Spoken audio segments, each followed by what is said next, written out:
दोस्तों, Allahabad high court के जज शेखर कुमार यादव आजकल चर्चा में हैं। उन्होंने एक बहुत ही विवादित बयान दिया है और कहा है कि यह जो देश है वो मेजॉरिटी कम्युनिटीज़ के मुताबिक चलेगा। उन्होंने कठमुल्ला शब्द का भी इस्तेमाल किया। उन्होंने ये भी कहा कि हिंदू जो हैं वो बहुत ही टॉलरेंट होते हैं, बहुत ही सहिष्णु होते हैं, बहुत ही उदार होते हैं, बहुत ही लिबरल होते हैं, और मुसलमान जो होते हैं वो बहुत ही हिंसक होते हैं, वायलेंट होते हैं, क्योंकि मुस्लिम बच्चा को बचपन से ही यह दिखाया जाता है कि पशु का वध हो रहा है, जबकि दूसरी तरफ जो हिंदू सोसाइटीज़ हैं उसमें चींटी को भी दाना खिलाया जाता है और पशुओं के प्रति भी दया की बात सिखाई जाती है। जब मैंने यह स्टेटमेंट, जब उनका पूरा स्पीच जो 33 मिनट पर आधारित था, मैंने सुना तो मैंने भी अपना माथा पकड़ लिया और मैंने भी सोचा कि इस विषय पे एक छोटी टिप्पणी ज़रूर होनी चाहिए।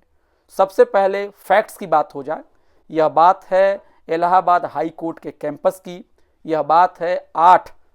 दिसंबर की, और विश्व हिंदू परिषद जो कि आरएसएस से संबंधित एक हिंदू कट्टरवादी संगठन है, उसके बैनर तहत justice Yadav uniform civil code के मैटर पे बोलने के लिए पधारे थे।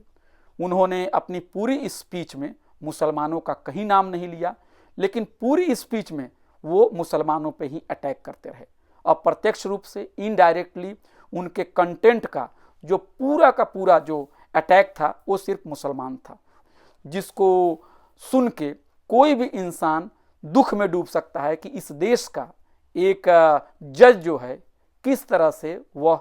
असंवैधानिक, एंटी कॉन्स्टिट्यूशनल, एंटी माइनॉरिटी और हेट स्पीच की बात कर सकता है। उन्होंने कहा कि जो हिंदू समाज है उसने अपने सामाजिक कुरीतियों को खत्म कर दिया, लेकिन उन्होंने कभी ये नहीं कहा कि कैसे हिंदू समाज के अंदर में जाति प्रथा जो है यह हर जगह पाई जाती है। अछूत प्रथा कानून में ज़रूर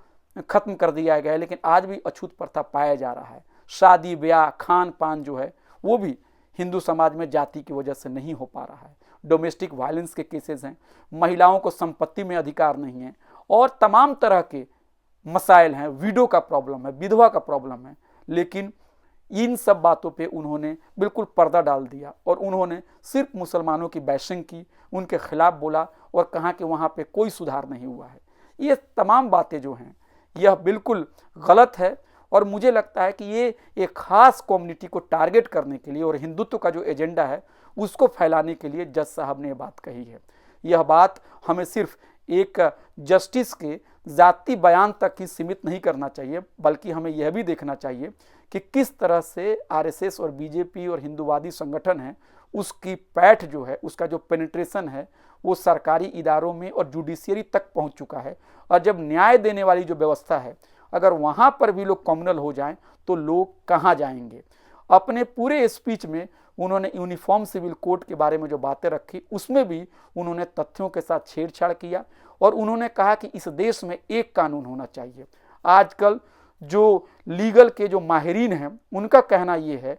कि जो लीगल प्लुरलिज्म है, यानी जो विविधता पर आधारित जो लीगल थियरीज है वो ज़्यादा बेहतर है, लेकिन जज साहब को लगता है कि पूरे देश को एक ही रंग में रंग देने से देश बहुत तरक्की कर जाएगा। जज साहब को यह भी याद नहीं रहा कि 21st लॉ कमीशन की एक रिपोर्ट है 2018 में आई थी, इसी यूनिफॉर्म सिविल कोड पे है, और उसमें यह बात साफ तौर पे कही गई है कि यूनिफॉर्म सिविल कोड इंडिया के लिए डिज़ायरेबल नहीं है। कोशिश ये होनी चाहिए कि जो भी पर्सनल लॉ हैं, चाहे मुसलमानों के हों, चाहे हिंदुओं के हों, चाहे ईसाइयों के हैं, उसमें सुधार होने चाहिए और पर्सनल लॉ को नारी के पर्सपेक्टिव से देखा जाना चाहिए। लेकिन जज साहब ने पर्सनल लॉ को कॉमनल तरीके से देखा और पूरी जुडिशियरी को उन्होंने बदनाम किया। नफरत फैलाने वाले जो लोग हैं, जो कॉन्स्टिट्यूशन के खिलाफ बोलने वाले लोग हैं, जो कॉन्स्टिट्यूशन की कसम खाकर कॉन्स्टिट्यूशन की जो गला घोटने की कोशिश कर रहे हैं, उनके खिलाफ कार्रवाई होनी चाहिए। और इस पूरे मामले को किसी एक व्यक्ति तक भी सीमित नहीं करनी चाहिए, बल्कि इसे एक लार्जर